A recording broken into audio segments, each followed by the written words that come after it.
So, you want to look hot for the end of the world. Me too.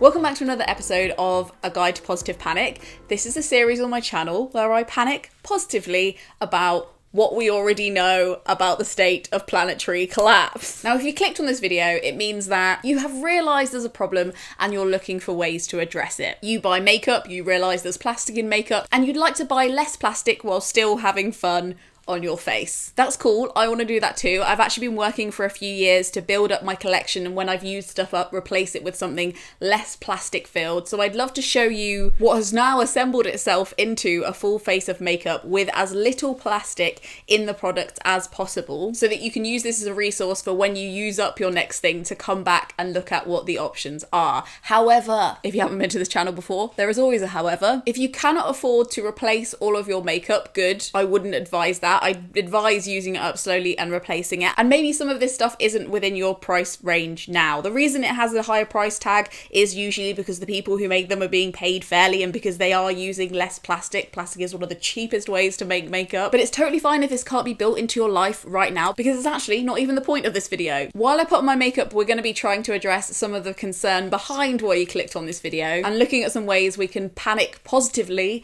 about plastic. Let's go. First off, we're starting with primer. Zero waste is a term that I kind of had to use in this title to communicate the theme of the video, but as every good zero waste person knows, there is no such thing really as completely zero waste. But this is a primer that I've been using from Glossier that is mainly made out of glass. I would love for Glossier just to sell these bottles with a sealed lid so you can reuse the plastic bit. Please join my email sitting in their inbox asking for that. A theme throughout this video will be how these products are wonderful and yet also fall short, and we're just gonna have to Charleston through it, to be honest. You should probably only use one pump, but I use two because I like to glisten, not glow. Next, we've got a foundation, which is one I've cracked incredibly recently, mainly because of the false belief that mineral foundation was a powder product. And who could blame me? But after watching this woman's incredible videos, I learned that mineral foundation actually turns into a kind of liquid, or at least cream, when you buff it into your skin when it's in contact with the human temperature. And I was always so worried about using it on my face. One, because I wanted to use cream products with it, which you can because it turns into a foundation.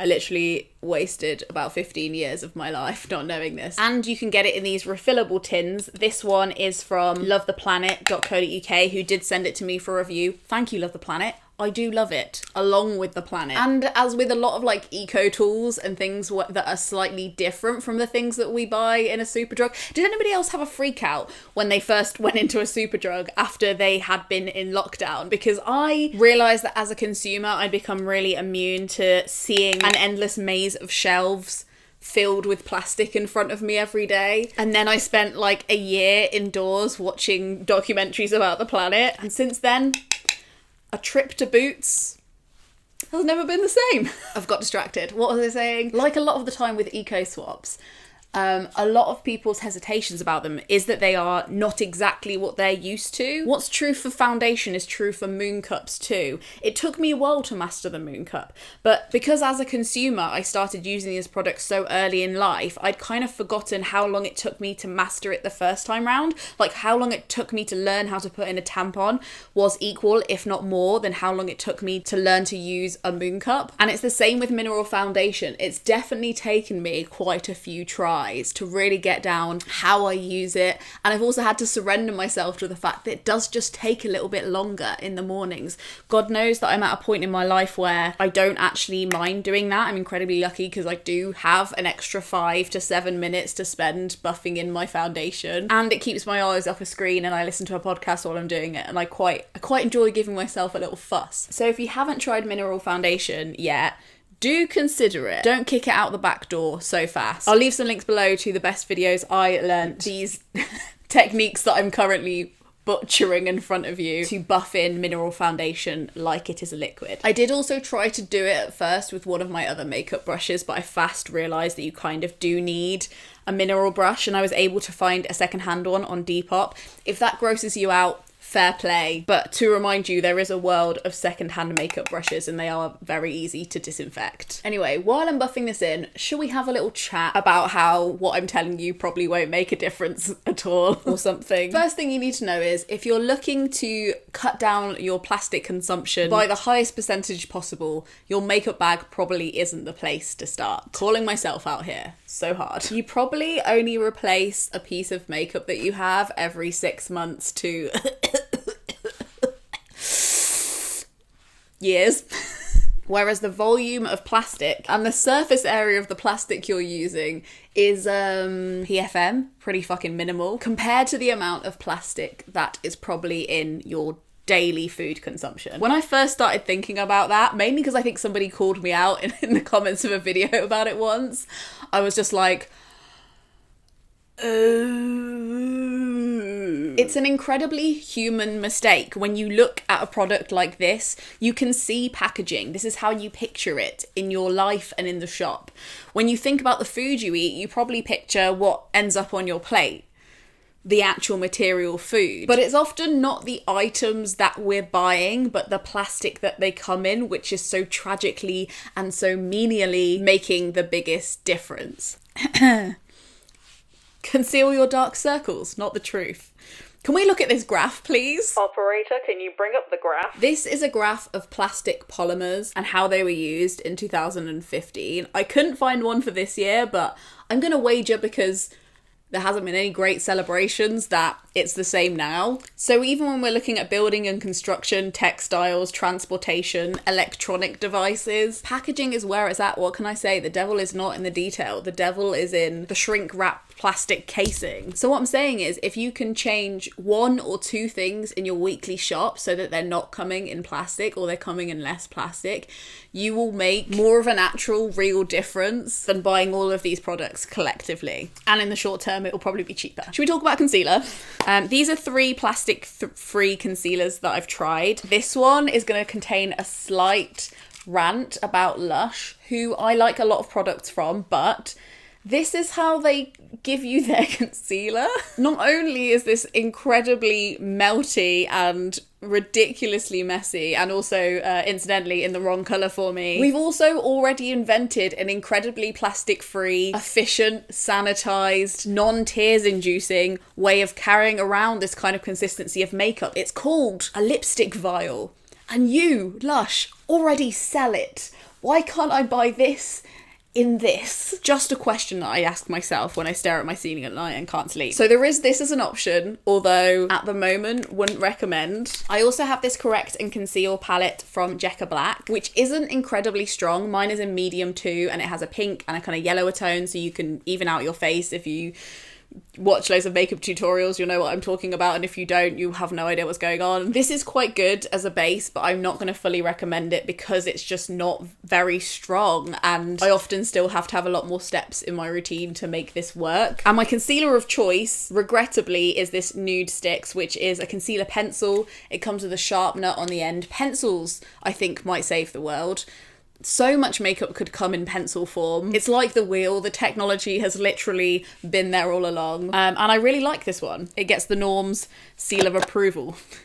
Norminated, if you will. Let's talk about eyeshadows. I think a lot of zero waste eyeshadows come in earthy tones, and if you watch my channel, you'll know that I'm not an earthy tone kind of gal. But I've realised there's lots of really great independent makeup companies that sell their eyeshadows in the pan. That's the term if you're not that into makeup, in the pan. And you can buy these magnetic. It's so fun. I think with makeup, the thing to remember is like the whole thing should be fun, because it is frivolous and pointless and beautiful. If I'm not having fun with the elements of it, and if it doesn't feel like a game, what's the point? You can buy eyeshadow loose in the pan from the Body Shop, but mainly online, and it's meant that I only buy the colours that I really want and replace the stuff that I have used. My early 20s were haunted by lots of eyeshadow palettes where I'd use like 1 or 2 colours up completely and then the rest would just sit there and rot. And I just generally have like a bit of a question about whether palettes should exist in our utopian future at all if they're not magnetic and customizable, so we're not buying lots of product we neither want nor need. But if you are looking for an eyeshadow palette that is not boring, you can also get eyeshadow palettes in cardboard. So this is one from Ace Beauté. Barry M also sell them. I think this is the only assembled eyeshadow palette I own, and it's genuinely one of my favourite possessions. Is that sad? But it's kind of like a rainbow palette but warm, and it barely takes up any space. If I'm to be so bold, I think one of the gaps in zero waste makeup is that they assume that people who want to save the planet don't like colour, which doesn't make sense. Look at nature. Come on. So I really think they're missing a trick with that. But for me, I think I'm probably going to be a magnetic palette girl forever and just be really conscious of what I consume and how. If you're interested in like not over consuming makeup stuff while also appreciating and enjoying it as an art form and a hobby, Hannah Louise Poston has some amazing videos on that. I'll link them up above. Now, as you might know, 12.7 million tons of plastic enter the oceans every year. But that number doesn't mean anything to you, does it? Because it doesn't mean anything to me either. I can't picture that many tons of plastic in an ocean. But do you know what my brain can relate to? League tables. And Greenpeace has one for your supermarkets. Here are all the UK supermarkets ranked. We love a good tier ranking by how well they're doing operating their business in the real world, TM. I was really surprised and excited to see Aldi second in the list. They've obviously got a lot of way to go. I'm not advocating them as a brand completely, but they are my favourite supermarket. I've been very impressed by their vegan replacement products and like kind of like less you can really actually tell there is like less plastic packaging in a lot of the Aldi's own food. So I wouldn't say this league table is something to like tell you where to shop or that Waitrose is where you should shop now. How hilarious would that be as a piece of advice? But it is a great factual tool with which to email your favourite supermarket and ask them why they are where they are on their league tables and what their plans are. I often find it useful to take a picture of my recent supermarket receipts and attach them to the email or attach them to where you contact them on social media, because while you don't want to bother the people behind these horrible customer service desks that are probably having not the best time of it anyway, that kind of stuff does really help people within the company trying to make an argument for realistic reactions to the climate crisis, because you're giving them data. So while writing a complaints letter does make me feel like an old woman called Maeve from a small Hampshire town with a very furry hat and an axe to grind, it does genuinely help, and that's something that I'm trying to get better at getting round to as well. My nagging email game. So yeah, the data is out there. Use this as a jumping off point, maybe to chat to your family about where they shop and how they feel about it. Maybe to use yourself for if you have decisions to make and there are two shops next to each other with similar pricings, where you want to go. I still believe it's the boring choices that are going to save us all. I used to be a gel liner girl, and I did find this gel eyeliner that's completely plastic free. You might remember these kind of like old ones from MAC where the bottom is glass but the top has a plastic lid. This one from Fat and the Moon, what a name, has a tin lid and it's pretty good at the moment. It's not my favourite, but it's pretty good. I don't have any complaints. But I also got recommended a eyeliner from this brand called Zoa. One of my patrons recommended this to me when I was looking for a plastic-free eyeliner. Now, this isn't completely plastic-free because it does still have some plastic inside it. You see this this is the refill that you'd buy to refill it, and it's kind of a little bit of metal wrapped in bamboo, and you screw it on like that, and you can keep this case forever and replace it, because what does annoy me is like the waste of the brushes always irritates me when I have to chuck those away. I'm like, why? They're perfectly good brushes. So I've been using this for like 6 months and I've been really loving it. It's so easy if you're used to like liquid eyeliner, and it also comes with 2 different types of brushes so you can pick. I've picked the brush that is a lot firmer and a little bit bigger and feels more like the felt tip plastic eyeliners you use, but if you prefer the flimsy thinner ones, then they have those as well, which I really liked. And yeah, if you're looking to replace your eyeliner, I can't vouch more highly for this. Oh, sincerity is so hard as a British person. I wanted to make a joke there, but I genuinely just want to be nice about this eyeliner. It's really good. Now, shh, no talking while we do eyeliner. Next, let's do blush. This one you've seen me use quite a few times before. It's again from Zoa and I use it all the time. It's a powder in bamboo packaging and it's refillable. But I've recently discovered some cream blushes that I just wanted to show you. This is again a magnetic palette from an independent small business called Salt New York. You can pick your colours and just take them out like this. I've got a highlight shade, a contour shade, and then 2 blush and lip shades. They're actually really decent. I find it really hard to find a not warm, more shadowy kind of brown for my pale, sallow skin. So this contour is actually really decent. The highlight isn't too shimmery and glittery. It's like more of a gloss. And these two are really fun as well. So we've gone over how you personally might be using more plastic and how you could potentially use less without replacing your makeup bag.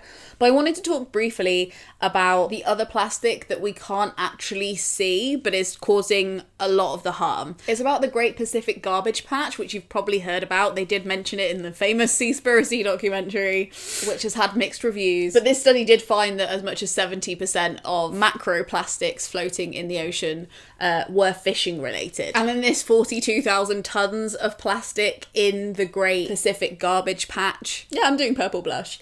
Just have faith, okay? 86% of that, 86% was fishing nets. So again, it's about the efficiency of the industries that we buy from. And if you are a meat eater, I'm not about to have that conversation with you right now. And to be honest, I feel you. I was a meat eater for so long. But if you are, think about maybe slowing down on the fish consumption. Just for that one factual reason, not for all of the other ones, just for that. If you're worried about your plastic, but you haven't quite got around to thinking about the animal impact stuff yet, if you're just worried about plastic, fish is the thing to skip. Taking out one bit of fish from your life once a week is going to have way more impact than switching out one of your mascaras. Eyebrows is something that I am working on.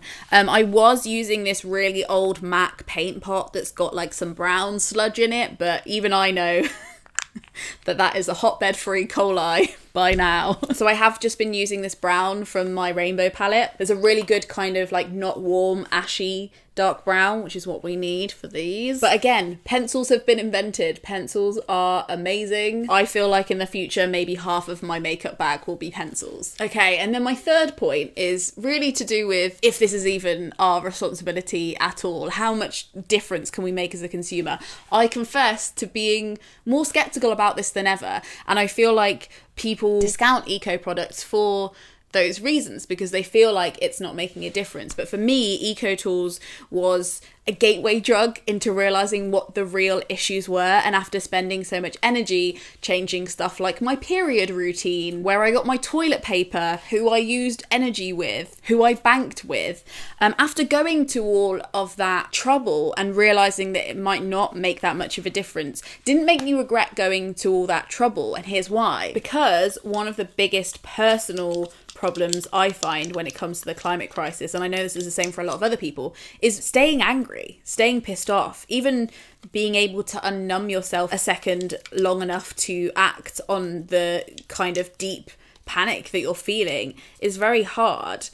And actually having these tools around me every day that do look different from how they looked a few years ago, 5 years ago, 10 years ago for me, and how my own habits have changed, reminds me, one, of what is going on. It's literally little implants into my day of grounding me in the truth of what is happening to the world and keeping my life in perspective a little bit and being like, oh yeah, that's happening. This world will be different soon, and I need to keep on track with my own thoughts and actions about that. They're literally, it's almost like having rosemary beads around, or the like religious reminders I used to have around when I was religious. But it also helps wake that pissed off side of my brain up that is often shut down with worry, that I'm going to all of these little bits of trouble that are inconveniences and expenses for me, and yet the politicians that are supposed to be sticking up for me can't even pull their finger out to do their own job. It kind of gives me that little bit of fire in my ass to be like,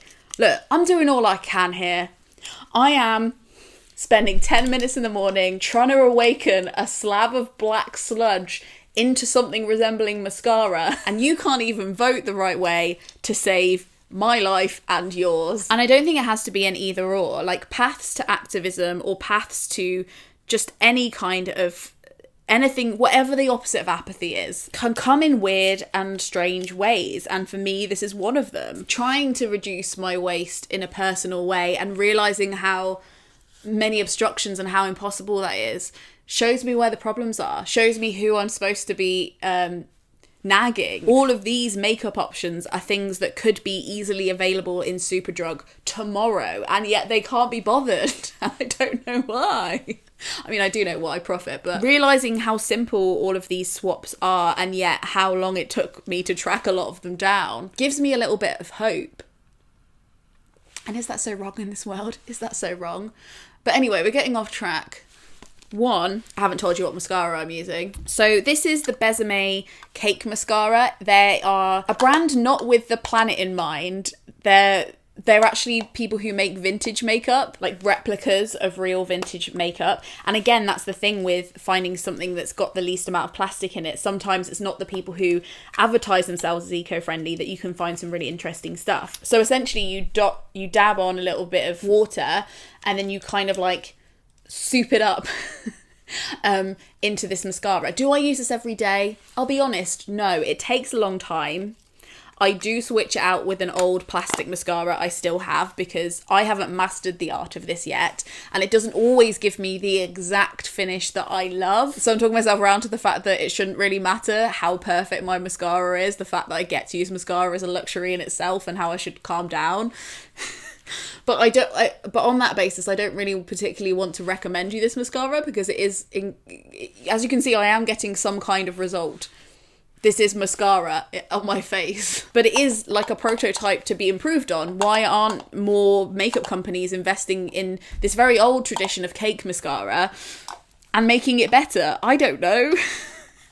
So if you are looking for plastic-free mascara, Zao also do these refillable style things that they have for eyeliner. They also have them for mascara. So I would probably recommend that were I to go back in time. But I have that product now, and god damn it, I will use it until it is empty. So you might be thinking, Lena, I don't want to spend all this time researching all this stuff, gathering all these products. If I could just use that time to do something else, what's the most effective thing I could do right now? Aha! Dear reader, I have thought about this. This is the tiniest Barry M lip pencil you have ever seen.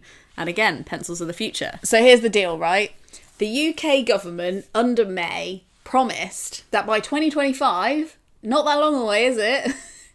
All the packaging in the UK would be recyclable, reusable, or compostable. We have the receipts. It's there. At the moment, we're still sitting at 10%. Sometimes with these things, it's like, how am I supposed to explain to politicians why they should change things? But actually, when you look into the research, they've already promised. They've already said it's important. It's about keeping them to their word, which is arguably a lot easier than trying to persuade them. Or maybe it's a whole lot harder. But do you see what I mean? It's not that you have to approach these campaigns being like, they don't know about the climate crisis. We have to explain it to them. I'm like, oh, they know. We just need to hold them to their word. But if you're asking me how you can affect the most change on the largest scale if you're in the UK, well, did you know that 40% of our plastic waste in the UK goes to Turkey? That makes a lot of sense, doesn't it? And considering we are the second largest producer of plastic waste in the world per person, coming up on your ass, US. Now, Turkey have cottoned on to the fact that this is causing a huge issue for their citizens. And I quote, local communities where our plastic is dumped and burned have reported serious health problems such as respiratory issues, nosebleeds, headaches and more. And Turkey have basically said, we're not taking your waste anymore. I'm sorry, you'll have to deal with it on your own. So the government are literally now in a situation where they're having to make this big decision about what happens to the waste. I don't have an incredible amount of faith, but the experts are saying that they're probably just looking for somewhere else to send the waste. They're just going to find another place like Turkey to send our shit to instead of actually trying to reduce it. So there are lots of resources below on how you can get involved in trying to stop that from happening and maybe hold the government account to the stuff that they already said they were going to do, so we can stop wasting our time trying to source package-free eyeshadow from obscure parts of the internet and look forward to living until old age. Because if you clicked on this video because you are worried about your waste consumption, that is an example of one of the big ways things can change. Now, there is an argument there that again, eco tools are a very real way of reducing a small amount of plastic. If you pick a bamboo covered eyeliner over a plastic one, you have actually physically saved some plastic. Petitioning somebody else to save plastic has a lot of effort involved, and they might decide not to save the plastic, which is why I like doing both.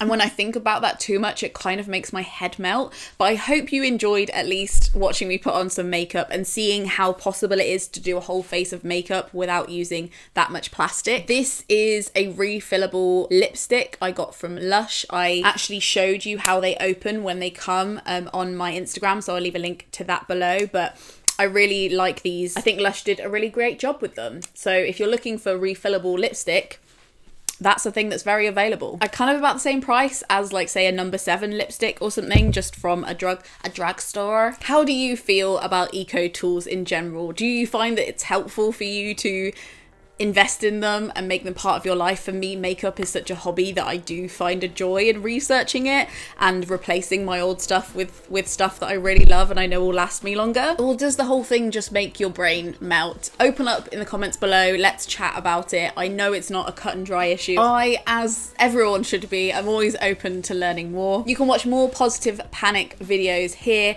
This video was made possible by the Gumption Club, who are the lovely people on Patreon who tip me per video so they can be free for all of you to watch. Thank you so much for watching, and until next time, Frog Snog out.